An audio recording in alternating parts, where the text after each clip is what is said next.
torciendo las escrituras.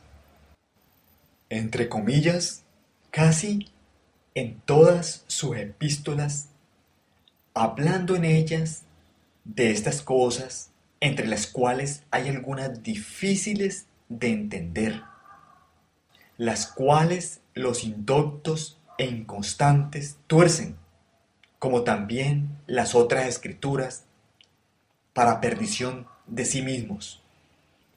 Se cierran comillas.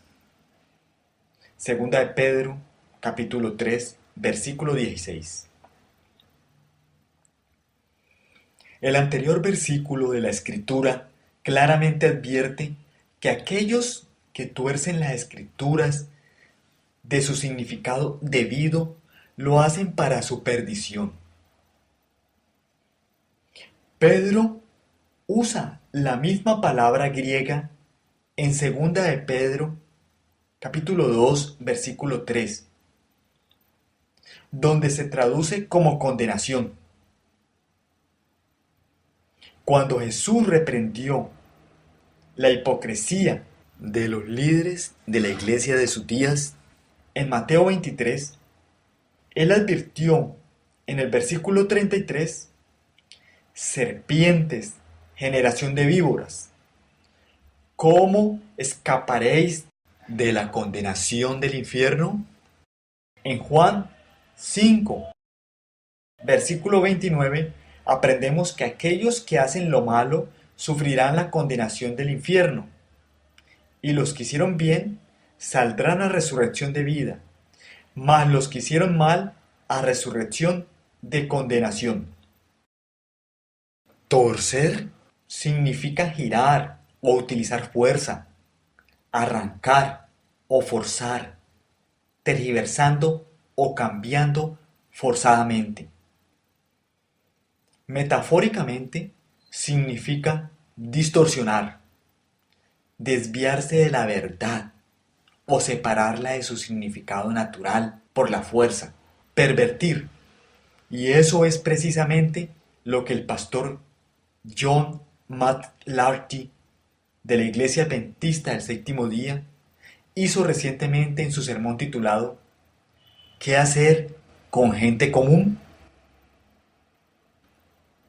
En su sermón publicado en YouTube, enseñó repetidamente a su congregación y a la iglesia en general que para ser fieles a Dios debemos descartar las palabras antiguas o los textos antiguos, un término que usa para referirse a la Biblia, diciéndole a la gente que necesitan descartar las sagradas escrituras. No suena muy bien y está seguro de crear prejuicios, por lo que cambia la redacción y ahora es más fácil para sus oyentes aceptar sus palabras. ¿Y por qué daría este consejo? Para silenciar lo que la Biblia dice acerca de los LGBTs y darles la bienvenida en la iglesia. Observe las siguientes citas de su sermón. Entre comillas, si vamos a ser fieles a Dios, hay veces en que debemos ir contra las palabras antiguas. La fidelidad a Dios no siempre significa obediencia a la palabra antigua. Eso fue drásticamente ilustrado esta mañana en nuestra lectura del Nuevo Testamento. Es tiempo para nosotros como congregación abandonar los textos antiguos que hemos usado para excluir a las personas que Dios ha incluido claramente. No utilicemos los textos antiguos como base para excluir a las personas que Dios ha recibido y acogido. ¿Cómo me atrevo a decir abandonar? Primero porque ya lo has hecho. No hay nadie en este edificio que lea nuestro pasaje del Antiguo Testamento y lo haga. Ninguno de ustedes ni siquiera tendrías la tentación de hacerlo. Usted ya ha tomado las simples, claras palabras de la Escritura y dijo que no. Ya lo hemos hecho en los lugares que son agradables para nosotros. Se cierran comillas. Jesús nos advirtió de gente como Matlarti cuando dijo: y guardaos de los falsos profetas que vienen a vosotros como vestidos de ovejas, mas de dentro son lobos rapaces. Mateo 7, versículo 15. Esto no tiene que aplicarse solo a las personas que se llaman a sí mismas profetas. Se puede ciertamente aplicar a pastores, líderes y maestros. El apóstol Pablo también advirtió: por tanto, mirad por vosotros y por todo el rebaño en que el Espíritu Santo os ha puesto por obispos, para apacentar la iglesia del Señor, la cual ganó por su sangre. Porque yo sé que después de mi partida entrarán en medio de vosotros lobos rapaces, que no perdonarán al ganado, y de vosotros mismos se levantarán hombres que hablen cosas perversas, para llevar discípulos tras sí. Hechos 20, 28, 30. Hemos sido advertidos que hombres se levantarán hablando cosas perversas. La palabra griega perverso comparte una raíz similar a la de torcer, que es girar, dar la vuelta o invertir. Hombres como Matlarti son lobos rapaces. Fingiendo ser uno de los pastores del rebaño de Dios, ellos toman la palabra de Dios y astutamente hacen que diga exactamente lo contrario de lo que dice.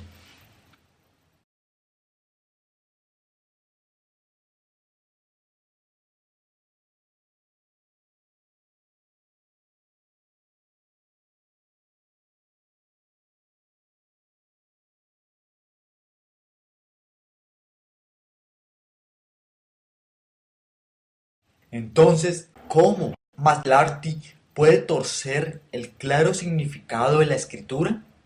En cuanto a la homosexualidad, la Biblia es muy clara: no te echarás con varón como con mujer, es abominación.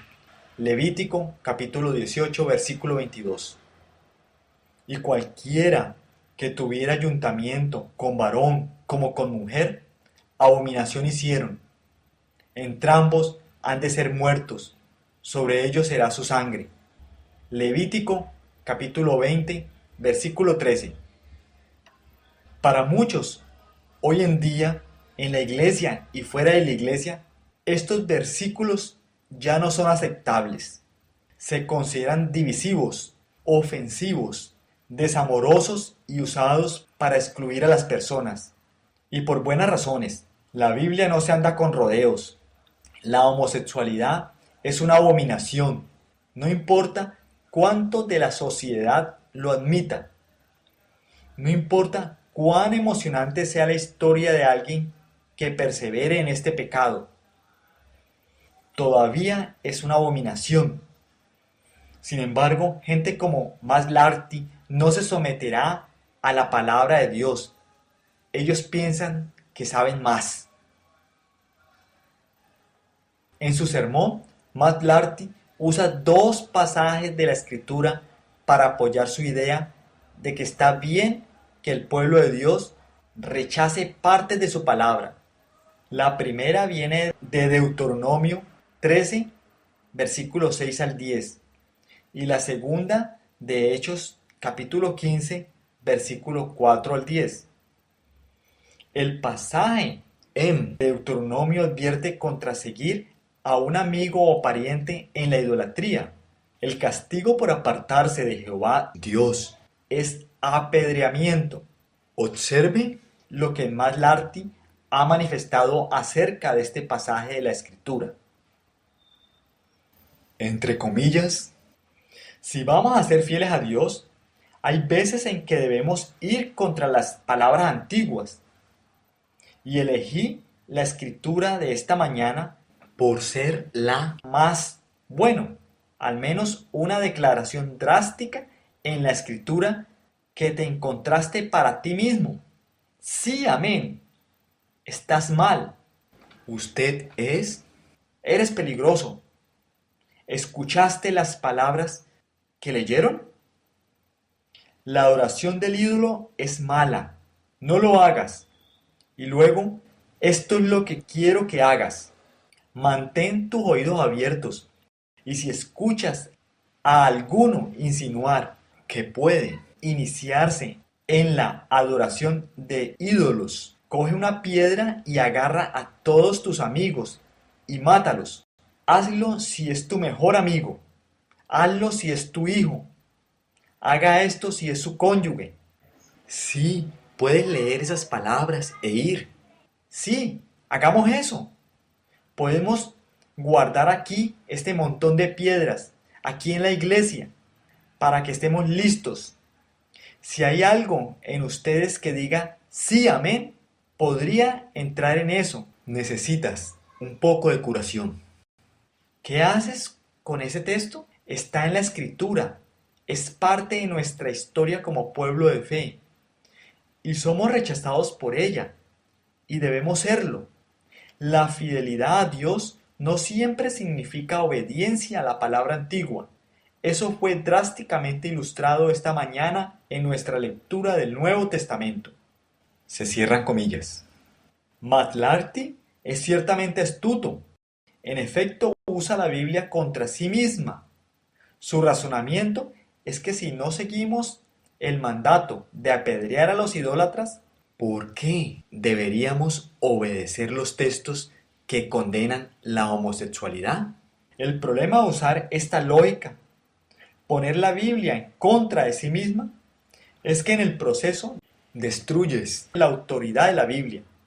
No se puede omitir un versículo o pasaje sin destruir la palabra entera. ¿Qué más vas a descartar porque no estás de acuerdo con él? ¿El adulterio está bien ahora? Después de todo, ya no andamos apedreando a la gente. ¿Y qué hay del sábado? Si no seguimos el mandamiento de apedrear a los idólatras, ¿por qué molestarnos en guardar el sábado? ¿Usted puede ver dónde termina este razonamiento? ¿Qué dice la Biblia? Toda escritura es inspirada divinamente y útil para enseñar, para redarguir, para corregir, para instituir en justicia. Según de Timoteo, capítulo 3, versículo 16. A la ley y al testimonio. Si no dijeren conforme a esto, es porque no les ha amanecido. Isaías capítulo 8, versículo 20. Toda la escritura, incluyendo las partes que condenan la homosexualidad, es útil para enseñar, para redarguir, para corregir, para instituir en justicia. Ahora, por supuesto, ya no andamos hoy apedreando a la gente. McLarty tiene razón en esto, pero la razón no es porque hemos descartado esos pasajes de la escritura, como McLarty nos quiere hacer creer. Los pecados que piden apedreamiento siguen siendo pecado. Eso nunca cambiará, pero el castigo es ahora dejado a Dios. En nuestros días, muchos rechazan el sábado de la creación como si fuera una institución judaica y alegan que si se lo ha de guardar debe aplicarse la pena capital por su violación. Pero vemos que la blasfemia recibió el mismo castigo que la violación del sábado. Hemos de concluir, por lo tanto, que el tercer mandamiento también se ha de poner a un lado como algo que se aplica solamente a los judíos. Sin embargo, el argumento que se basa en la pena de muerte es tan aplicable al tercer mandamiento, al quinto o a casi todos los 10 mandamientos como al cuarto. Aunque Dios no castigue la transgresión de su ley con penas temporales, su palabra declara que la paga del pecado es la muerte. Y en la ejecución final del juicio se descubrirá que la muerte es el destino de los transgresores de su santa ley. Patriarcas y Profetas, página 434. Además, en tiempos del Antiguo Testamento, Israel existió como una teocracia.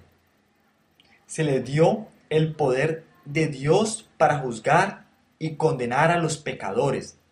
Pero cuando Israel perdió su capacidad de gobernarse a sí misma, también perdió la capacidad de imponer a los pecadores la muerte. Elena de White escribió en referencia a la mujer sorprendida en adulterio. La reverencia que ellos manifestaban ocultaba una profunda maquinación para arruinar a Jesús. Querían valerse de esta oportunidad para asegurar su condena, pensando que cualquiera que fuese la decisión hecha por él, hallarían ocasión para acusarle. Si indultaba a la mujer, se la acusaría de despreciar la ley de Moisés. Si la declaraba digna de muerte, se le podría acusar ante los romanos de asumir una autoridad que les pertenecía solo a ellos. Deseado de todas las gentes, página 425. A la ley y al testimonio. McLarty se equivoca en este punto, y como tal, la Biblia dice que no hay luz en él.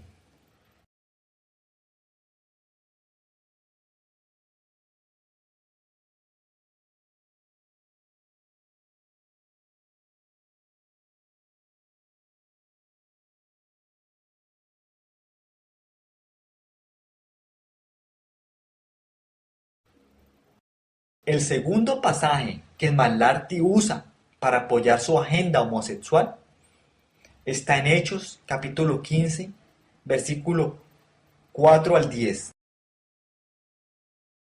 Este pasaje narra la división en la iglesia primitiva sobre si los gentiles deben o no ser circuncidados y seguir las costumbres judías. Observe lo que McLarty dice acerca de este pasaje. Entre comillas, quiero que veamos lo más claramente posible que cuando Pedro se levanta y dice, demos la bienvenida a los gentiles, dejemos el requisito de la circuncisión. No cita la escritura.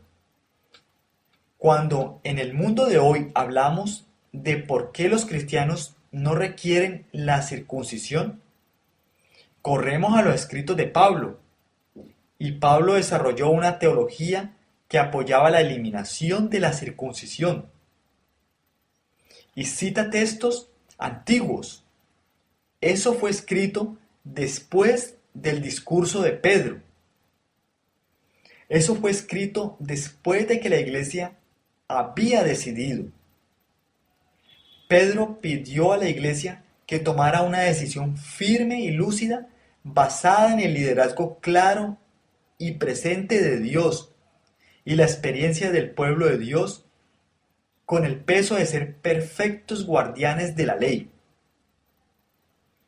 Los había matado, estaba aplastándolos, los aplastaría.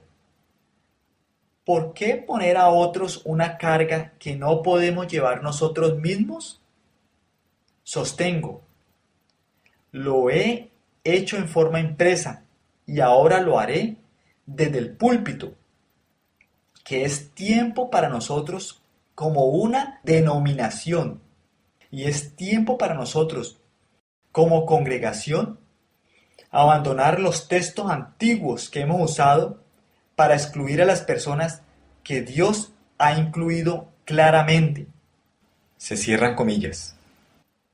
El argumento de McLarty aquí es que así como Dios aceptó a los gentiles como eran, así debemos aceptar a los homosexuales tal como son. El Antiguo Testamento exigía que todos los varones nacidos o unidos a Israel fueran circuncidados. Esta práctica comenzó con Abraham. Génesis capítulo 17, del 1 al 10. Los cristianos gentiles, sin embargo, no estaban siendo circuncidados. y esto resultó en la división entre ciertos cristianos judíos y aquellos que entendían que ya no era necesario. Se convocó un concilio en Jerusalén y como resultado se tomó la decisión de que la circuncisión ya no era requerida por Dios. McLarty acusa a Pedro de no citar ninguna escritura con respecto a lo que él había dicho. Aunque esto es técnicamente correcto, Pedro estaba, no obstante, expresando exactamente lo que Dios le había revelado. Observe lo que Elena D. White escribe sobre este asunto. Los diversos puntos envueltos en el arreglo del principal asunto en disputa parecían presentar ante el concilio dificultades insuperables. Pero en realidad el Espíritu Santo había resuelto ya este asunto, de cuya decisión parecía depender la prosperidad, sino la existencia misma de la iglesia cristiana. Habiendo habido grande contienda, levantóse Pedro, les dijo: varones hermanos, vosotros sabéis cómo ya hace algún tiempo que Dios escogió que los gentiles oyesen por mi boca la palabra del Evangelio y creyesen. Arguyó que el Espíritu Santo había decidido el asunto en disputa, descendiendo con igual poder sobre los incircuncisos gentiles y los circuncisos judíos.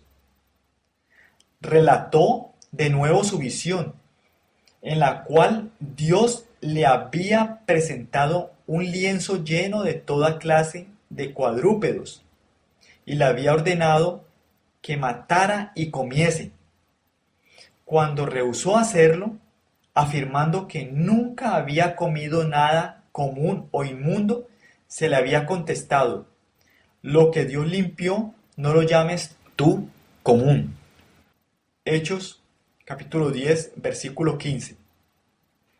Pedro relató la sencilla interpretación de estas palabras que se le dio casi inmediatamente en la intimidación a ir al centurión e instruirlo en la fe de Cristo. Este mensaje probaba que Dios no hace acepción de personas, sino que acepta y reconoce a todos los que le temen. Pedro refirió su asombro cuando al hablar las palabras de verdad a esa asamblea reunida en la casa de Cornelio, fue testigo de que el Espíritu Santo tomó posesión de sus oyentes, tanto gentiles como judíos. La misma luz y gloria que se reflejó en los circuncisos judíos brilló también en los rostros de los incircuncisos gentiles. Con esto Dios advertía a Pedro que no considerase a unos inferiores a otros, porque la sangre de Cristo podía limpiar de toda inmundicia. Hechos de los Apóstoles, páginas 156, 157. Note que el argumento de Pedro era doble. En primer lugar, se basaba en una visión profética. A Pedro se le dio una visión para ilustrar que Dios aceptaría a los gentiles que le temían. Temer a Dios es amarlo y obedecerle. Deuteronomio capítulo 10, versículo 12. Esta visión no contradecía lo que Dios había ordenado en el Antiguo Testamento con respecto a la circuncisión. La circuncisión solo fue un símbolo exterior del compromiso en el corazón. Esta práctica fue abolida en la cruz. Los discípulos podían o no saber sobre esto en ese momento, pero ciertamente Dios lo hizo.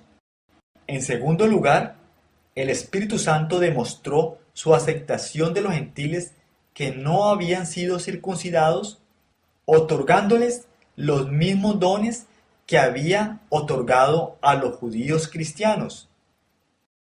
Los dirigentes y pastores están presionando para que sean aceptados los que eligen un estilo de vida homosexual. ¿Cómo se compara la aceptación de los gentiles con la aceptación de los homosexuales? ¿Ha enviado Dios un profeta con un mensaje de que los versículos del Antiguo Testamento que condenan la homosexualidad como una abominación ya no son verdad? No, no lo ha hecho. En cambio, Dios ha enviado a un profeta con el mensaje opuesto.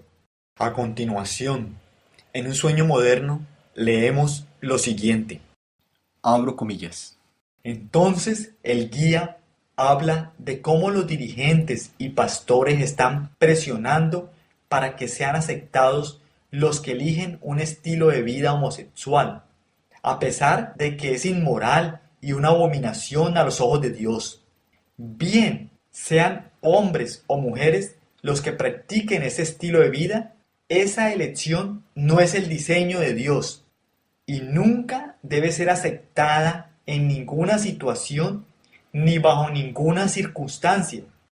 Él enfatiza que en el jardín del Edén, el Padre Celestial hizo muy claro que Él había diseñado el matrimonio para que solo fuese entre un hombre y una mujer. El diseño maligno de hombres con hombres y mujeres con mujeres es un plan de Satanás. Nunca debe aceptarse ese estilo de vida, aunque sea considerado correcto social o políticamente, porque es un crimen vil en contra de la segunda institución que Dios instituyó durante la semana de la creación de la tierra. Se cierran comillas. Mensaje: Dios está irado. 7 de junio de 2014.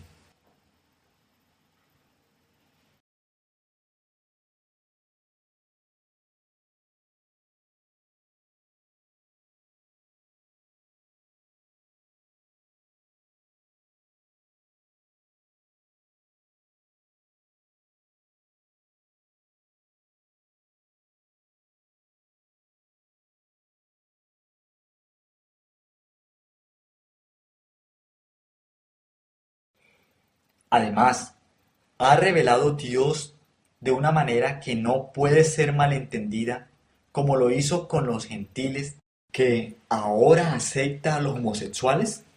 No, no lo ha hecho. Mira el fruto de aquellos que son homosexuales y los que abogan por la aceptación de los homosexuales.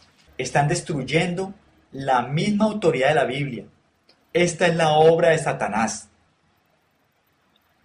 Una vez más, vemos que la interpretación de McLarty de la Escritura es fuertemente torcida. Sí, Pablo más tarde desarrolló una teología bíblica que demostró que la circuncisión no era necesaria después de la cruz. Pero esto de ninguna manera significa que Pedro descartó partes del Antiguo Testamento para recibir y aceptar a los gentiles. Estaba obedeciendo la palabra de Dios que nunca se contradice. En cuanto a gente como McLarty, hemos sido advertidos, entre comillas, pero Jesús presentó la ley en su significado original, en lenguaje claro y distinto. Destapó ante las multitudes los principios engañosos de estos maestros hipócritas que retorcían los preceptos más claros de la ley real por medio de sus tradiciones, de modo que se llegara a una conclusión completamente opuesta que el claro precepto de Dios requerido. El hombre que era puntilloso en el asunto de las observancias era mirado con la mayor reverencia, aunque su vida interior fuera egoísta, inmoral y depravada. Las enseñanzas de los profetas no eran apreciadas y los principios desobedecidos que conducen a la vida de santidad. Todos estos fueron dejados de lado como no esenciales, pero las exigencias de los rabinos, en las cuales no había una partícula de divinidad, en la que solo había tinieblas, eran consideradas con reverencia supersticiosa. Se cierran comillas. Señales de los tiempos, 24 de octubre de 1895. Traducción. Matt Larty podría pensar que está haciendo lo correcto al defender los derechos de los homosexuales, pero la palabra de Dios lo condena como alguien que a lo malo dice bueno. ¡Ay! De los que a lo malo dicen bueno y a lo bueno malo, que hacen de la luz tinieblas y de las tinieblas luz, que ponen lo amargo por dulce y lo dulce por amargo. Isaías capítulo 5, versículo 20. Si bien nada de esto debe sorprendernos, debe desalentarnos lo que está sucediendo en las iglesias adventistas del séptimo día. Muchos pastores empleados por la iglesia están llevando a sus miembros a la perdición.